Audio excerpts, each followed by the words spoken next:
Hello everyone, and welcome to the 3-year anniversary of the weekly Waypoint. Surely the most impactful thing I have done in my life over the course of 3 years. What's that? Oh, my degree. I forgot I had that. Okay, the second most impactful and important thing I've... actually, probably not. It's just something I like doing. I began this series as a way to prove to myself that I could create weekly creative content, because at the time I was feeling very down on my ability to stick with one project, and I was like, what if the project is all about releasing content every week? And hey, I think I can safely say I did it as long as my university degree, so I think that's something. And you know, sometimes I make reference to the fact that these videos don't really get any viewers.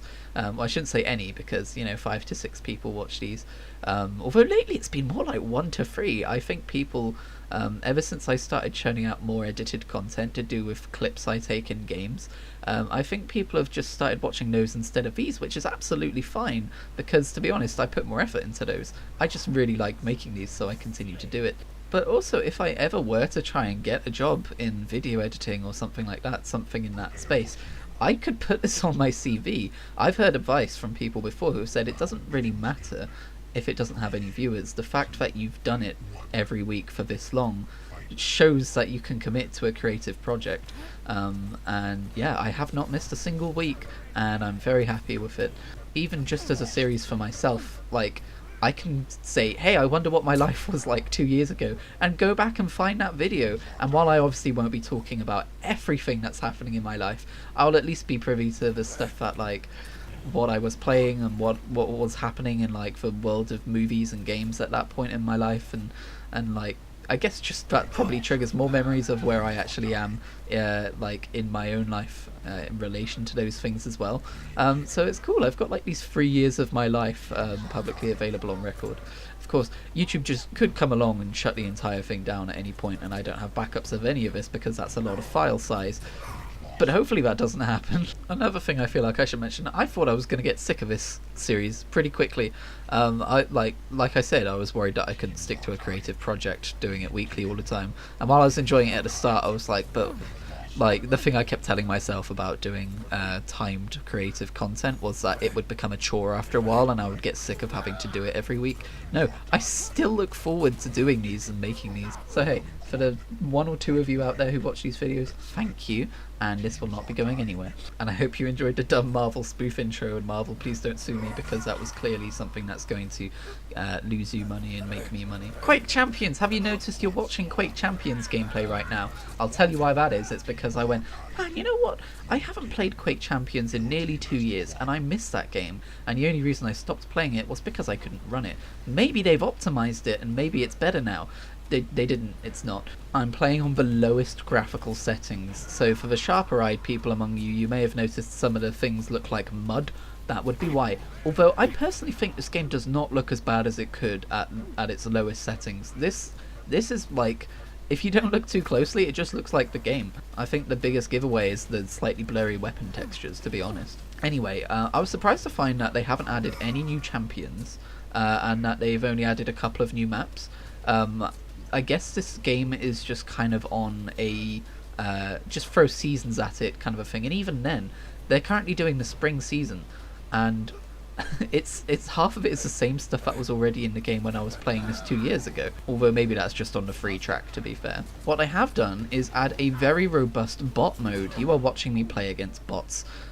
These are not real players. They have like player-like names, but they are bots.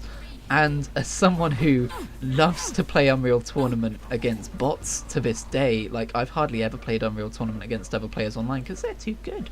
And it's just more fun to dominate against decently difficult bots. And the fact that I can do that in Quake Champions now is wonderful. I'm so happy. After this recording, I spent hours just playing against bots while I was listening to podcasts. It was a really good way to chill out and have fun. My main concern is it still seems to connect you to a server, and when I did... Okay, so one of the reasons I did decide to start playing against bots, as well as just the fact that I like doing so, is that it took me...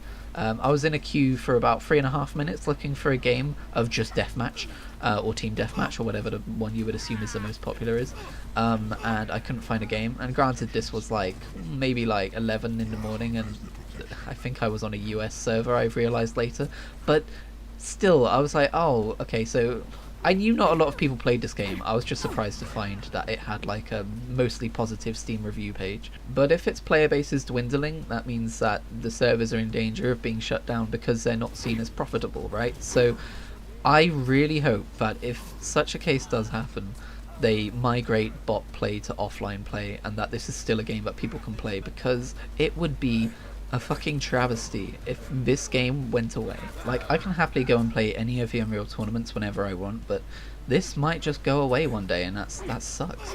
And yeah, the other thing I was going to say about this game is that if you want, you can turn off champion abilities, and you can all play as rangers. So if you want to play classic Quake, I know champion abilities were a lot of people's hang up about this game as like a pure arena shooter.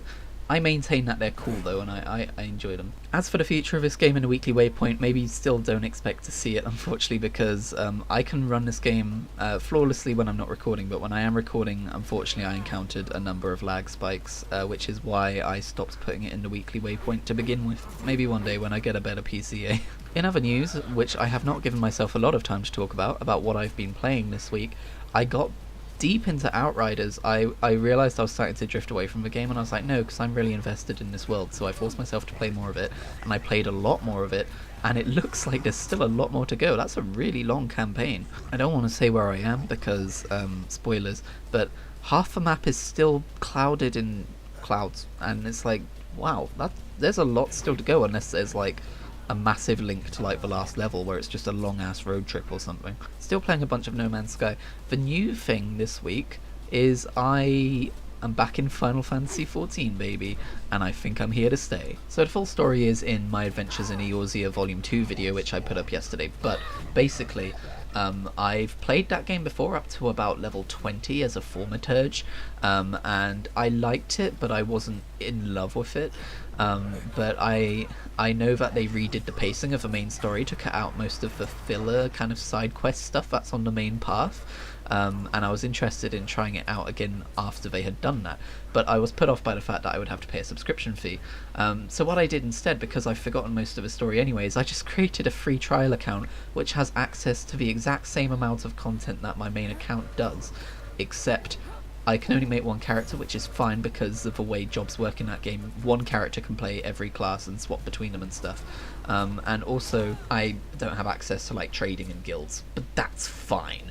I'm not going to care about that stuff unless I get to the point where I've played it so much I've finished Heavensward, because the free trial contains all of the vanilla game and Heavensward. You can get up to level 60 on all jobs, no restrictions besides the ones I mentioned, and it's so good. It's like a full MMO like that you can play through, and the pacing improvements are a godsend. Like I feel like I'm actually keeping track of who people are and what's happening in the main story, and I remember just enough of my previous experience to know what's being cut. And for the record, I'm already level 25 and I'm already past a point in the main story that I'd gotten to before, but or maybe I'm level 28 now, I don't remember, but I've only played like, I think it's like 12 or 13 hours at this point, which is less than what I have. I can check. Actually, I can't, because my playtime will include a different character I made with Reese. But still, it's keeping me on track, it's keeping me engaged, and I'm enjoying it more than I ever have before, and it's really reminding me that when you explore a new MMO, like a brand new world, there's this special feeling to it that you can't replicate. You get it in expansions, but only for a few hours, and then you finish the storyline of that expansion, right? But it's like playing World of Warcraft again for the first time, like exploring that world, and like not knowing anything about who the gods are, what the struggles between the nations are, what the races embody, all that kind of a thing. All of that lore is there, I just don't know most of it, and it's so refreshing. And For those of you who are unfamiliar with me, I'm not saying that my love of World of Warcraft is going anywhere, or that this is going to become my main game now. I hop between MMOs every few months, so a couple of months ago I was talking about my obsession with RuneScape, and a couple of months from now I'll probably be talking about World of Warcraft again, or who knows, maybe Destiny 2 again. Maybe they'll do something to pull me back in. But at the minute, Final Fantasy XIV is my absolute jam, and I'm really enjoying playing it, and the minute this video is done rendering, I'm getting back in there and playing as much as I can before work. I'm playing as a Lancer, and I'm enjoying the storyline there, and it's quite a basic class, I've got to say, but I know that it kind of evolves into a Dragoon later on, and I can't preview the abilities of a Dragoon, so who knows, maybe it gets a little bit more interesting later on. The gameplay, that is. But even then, like, if I really don't like the way the gameplay is, I can just level up another job and continue going down the main storyline. It's fine. I've never actually played a Final Fantasy game before, besides what I've played of 14 and the first few hours of 15, and I've always been interested in that series, but for whatever reason JRPGs just do not grab me, or like, I'll really enjoy the first few hours that I play of them, but then, despite enjoying the game and knowing I'll enjoy continuing to play it, my attention span just pulls me somewhere else every time with JRPGs. It recently happened with Octopath Traveler. I love the shit out of Octopath Traveler, but I've done chapter 1 of 3 different characters and I've got distracted by other things. MMOs, on the other hand, have this, which... You know, if I am likening this to a bad attention span, it's very ironic that MMOs, which rival JRPGs for the size of their world and the length of their stories, are the games that I can focus on, and I can't quite explain why. Perhaps it's because I know that I'm progressing a character that's going to be sticking around and doing more story for years to come, rather than just the next 80 hours. Oh no, only 80 hours, what's the point of sticking around for that? Yeah, I don't know, man, take it up with my dumb shit for a brain. But yeah, that's where I'm at right now. I'll keep you updated on my Final Fantasy goings on, but it's nice just to be able to play without having to pay a sub. Like, I highly recommend a free trial to people who have even played a bit of the original game as well. You'll have to buy the full game again later on, but you will save money in the long run from not paying a sub, so yeah, look into that if you're interested in it, and thank you for watching 3 years of a weekly Waypoint. Mwah.